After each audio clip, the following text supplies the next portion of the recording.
반갑습니다. 오신의 학교 오종현입니다. 오늘은 블로그에 링크를 달아도 되는가? 여기에 대해서 이야기를 드리려고 합니다. 일단은 블로그에 링크를 달아도 되냐? 여기에 대해서는 굉장히 많은 이야기들이 있고요. 또 이게 개인적인 경험에 의해서 또 많이들 이야기하십니다. 그래서 제가 한번 제 경험을 중심으로 정리를 쭉 해봤고요. 제 블로그 이외에도 다른 분들의 블로그를 이용하면서 경험했던 것까지 말씀을 드리려고 하니까 재밌게 봐주셨으면 좋겠습니다. 일단 블로그에 링크는 달아도 뭐 큰 상관은 없습니다. 왜냐하면 전 지금까지 웬만한 게시글에는 다 블로그 링크를 달아왔고요. 또 컨설팅을 하는 업체들 역시도 블로그에 링크를 달고 있고 체험단을 진행하는 업체들도 링크를 달고 있어요. 제 블로그 게시글인데요. 클릭을 해서 페이스북 관련돼서 링크도 달았고 제 다른 블로그 게시글도 링크 달았고 이렇게 제 홈페이지도 링크 달았습니다. 그리고 이런 제품 관련 키워드에도 클릭을 하면 여기 링크 달았고요. 클릭을 하면 링크로 이동하게 됩니다. 얘만 그러냐? 여기도 보면 클릭하면 링크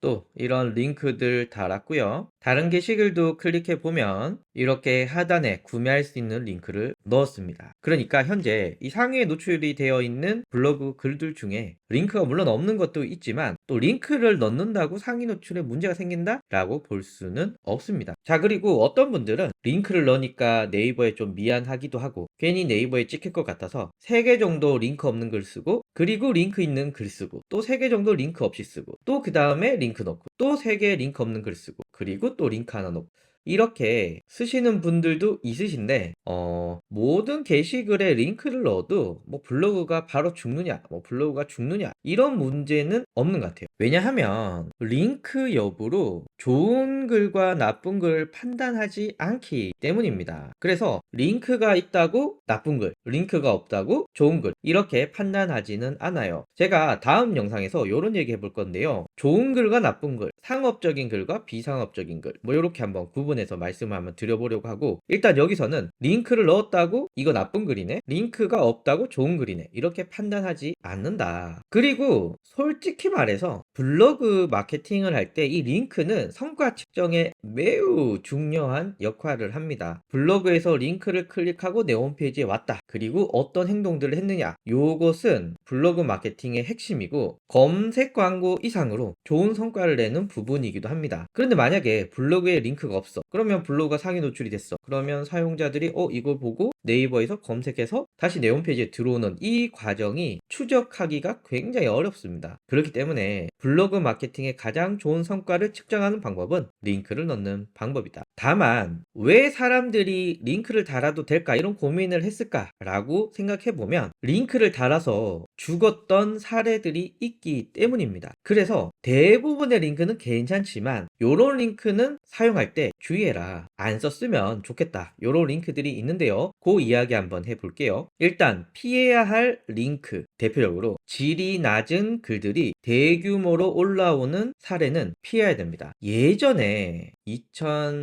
2010년이었나요? 11년이었나요? 그때 짱 라이브 TV라는 게 있었어요. 지금은 망해서 없는데 그때는 뭐였냐면 어떤 특정 링크를 넣게 되면은 동영상이 재생이 되고 동영상이 재생이 되면 블로거에게 1원씩 줬습니다. 아무 조건 없이 그냥 동영상만 재생되면 돼요. 그러니까 어떤 일이 벌어졌겠습니까? 블로거들이 돈을 받으려고 실시간 이슈에 있던 키워드들을 막 글쓰기 시작을 했죠. 그러면 그냥 단순 계산으로 내가 글을 하나를 썼는데 그 게시글의 조회수가 3만 회야. 그러면 3만 원을 버는 거예요. 그러다 보니 그때부터 이 짱 라이브 TV의 동영상 스크립트를 단 게시글들이 엄청나게 많이 올라오기 시작을 했거든요. 그리고 나서 그 블로그 게시글들은 네이버에 제재를 받아서 없어졌습니다. 최근에 대표적인 이슈는 쿠팡 파트너스 이슈입니다. 초반에는 쿠팡에서 좋은 의도로 또 많은 분들이 또 좋은 의도로 이렇게 좋은 글들을 썼는데 시간이 지나면 이 꼼수들이 생기잖아요. 뭐 어떤 프로그램을 사용해서 수많은 쿠팡 파트너스 링크를 넣은 게시글들을 자동으로 올리는 것, 그리고 질이 낮은 글들이 많이 네이버 검색에 노출이 되고 이런 거 네이버가 굉장히 싫어하는 일입니다. 왜냐하면 네이버 검색 질이 낮아지면 사용자들한테 욕을 먹고 사용률은 떨어질 테니까. 그래서 네이버는 이 게시글의 질 관리를 굉장히 중요하게 생각을 한다. 그래서 쿠팡 파트너스 처음에는 좋았지만 이상한 글들이 많이 올라오면서 쿠팡 파트너스 링크를 넣었던 게시글들이 누락되는 일이 벌어졌습니다. 그래서 쿠팡 파트너스 저품질 검색해보면 이렇게 피해도 돼, 이렇게 해서 저품질이 됐다, 어떤 분들은 이렇게 회피하는 방법도 있다, 어떤 분들은 이런 거 하지 마라, 어떤 분들은 요런 꼼수들이 있다, 이런 내용들이 쭉 있는데요. 일단은 쿠팡 파트너스는 안 하는 걸 추천드립니다. 앞으로도 이 쿠팡 파트너를 통해서 질 낮은 글들이 계속 올라올 예정이기 때문에 굳이 여러분들이 그 링크를 사용하면서 내 블로그를 죽일 필요는 없다고 생각이 듭니다. 쿠팡 파트너스 이외에도 보통 우리가 제휴 마케팅이라고 불리는 CPA, CPS 상품들 개인적으로는 안 하시기를 추천을 드립니다. 왜냐하면 여러분들의 블로그가 괜히 난 열심히 잘 썼는데 다른 사람들이 질 낮은 글을 써가지고 나도 같이 노출이 안 될 수 있기 때문에, 그래서 요런 링크들 안 쓰시는 걸 추천드리고요. 같은 원리입니다. 질 낮은 글이 대규모로 올라오는 어떤 병원에서 모바일 이식 관련돼서 엄청나게 대규모 블로그 체험단을 했습니다. 그때 한동안은 수많은 글들이 올라왔죠. 그런데 한두 달 후에 그 병원 주소로 링크를 넣는 대부분의 블로그 게시글들이 검색에서 빠지는 일들이 생겼고요. 아마도 특정 URL로 대규모로 질 낮은 캠페인들이 생겼기 때문이다. 물론 특정 URL 썼는데 항상 좋은 글들이 올라온다 이러면은 뭐 너무 좋겠죠. 그러나 짧은 시기에 질 낮은 글들이 대규모로 올라온다 라고 했을 때는 이 링크로 블로그가 죽을 수도 있다. 그리고 네이버로부터 찍힌 사이트들 있잖아요. 뭐 예를 들면 특정 프로그램을 판매하는데 얘는 구글에서는 검색이 되는데 네이버에서는 검색이 안 돼, 이런 서비스들 있죠. 그리고 저작권 위반의 소지가 있는 이런 사이트들도 있죠. 이런 사이트들을 블로그에 넣는 건 괜히 네이버한테 찍히는 방법이라고 생각이 듭니다. 그래서 여러분들이 어떤 특정 사이트를 내 블로그에 넣고 싶다 라고 한다면 남들이 넣었는데 잘 노출이 되고 있는지를 확인해 보시기를 추천을 드립니다.